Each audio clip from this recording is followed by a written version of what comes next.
Alrighty guys, let's take a minute and let's talk about shield shape. And by that, I don't mean the height and width of it. I don't mean the shape, like whether it's a heater or a round top kite or a round or a scalloped shield or whatever. I mean curvature, whether or not you have something that's flat or something that has a nice curve that wraps around your body.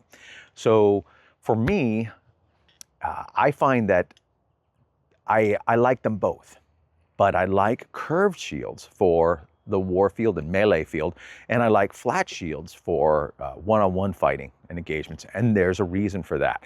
So curved shields are really good at not only protecting from targets in front of you, but targets off to the side of you as well. They're much better at sloughing, arrows, bolts, spear fire, and having it hit the curved surface and kind of glance off.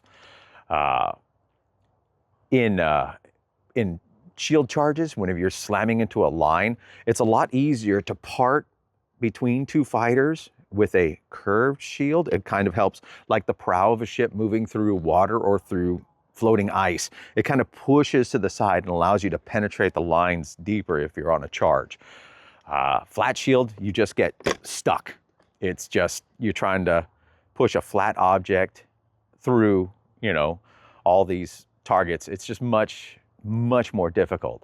Flat shield in war, the issue is you can't take your normal tournament guard. You can't be out here with your, dueling guard because, well, I'll just take it with a spear there or there or there.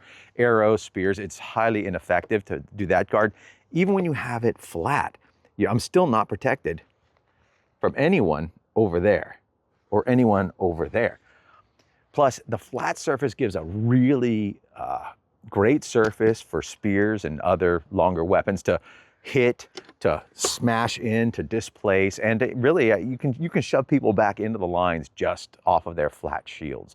So it's not nearly as effective, for pressing through lines and things like that on a war field. Now, something like a Viking round, it's not too bad. It doesn't penetrate lines very well, but it is decent against arrow fire. But again, spears will send it rocking if somebody's just standing there. So I prefer curved ones for the war field. I do prefer, in one-on-one fighting, a more flat shield. That's because I teach to block with the edge of the shield, not the face of the shield. As you probably can tell with shields, if I block something with like the face of the shield, a strike hits here, the shield rolls pretty easily. So I prefer always trying to pick up with the face of the shield because it stops their blow dead and they have to move the entire mass of the shield in order to displace the shield. Whereas if I'm blocking with the face, all I have to do is rotate the face of that shield a little bit and then the target can still hit me. But to hit the edge of a shield, they have to move the entire shield.